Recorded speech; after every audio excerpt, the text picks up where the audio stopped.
Hi, Kevin Coop here, and this is FaceTime with the Content Guy. I'm coming to you this week from Portland, Oregon. Can't say I'm unhappy about that, but what I'd really like to talk to you about is New Jersey. Now, you may know New Jersey as the place where two football teams that say they're from New York actually play in a place called the Meadowlands, MetLife Stadium. And, let me tell you something. They may say they're from New York, but they're not from New York. You realize that when you're sitting in the stadium. But I'm not here to go on an anti-New Jersey rant. Rather, I want to tell you about an experience that I had last Sunday. So, Mrs. Content Guy had never been to an NFL game and said that that's something she would like for her birthday this year.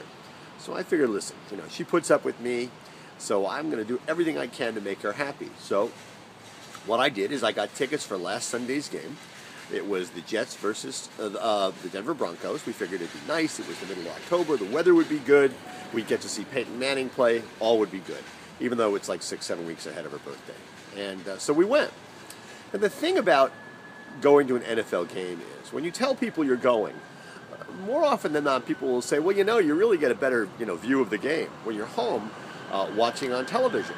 And that's a little annoying after you've already spent money on the tickets. And the theory is that when you're home, you don't have to deal with lines at the bathroom. You've got a kitchen right there. You're seeing lots of different angles. You're getting a much closer up view of the game than you're ever going to get when you're in the stadium. I guess the argument for going to the stadium is that when you're there, you're actually going to experience the game.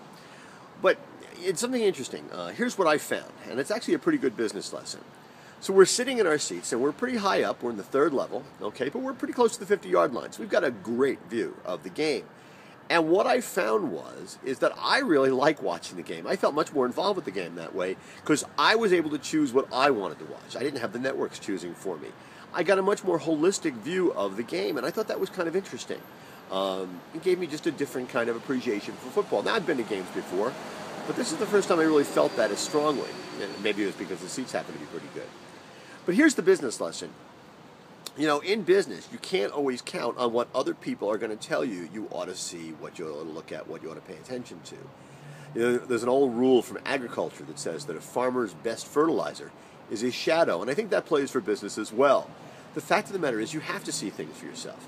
You have to try and get in on the ground, see what's going on, get as big a view as picture as you can, and then drill down. But you can't just count on what other people are telling you. You have to sit in what Red Barber used to call the Catbird Seat, the seat with the best possible unobstructed view that gives you a total view of what's going on in your business, as well as on the football field. Anyway, that's what's on my mind this Thursday morning. And as always, I want to hear what's on your mind.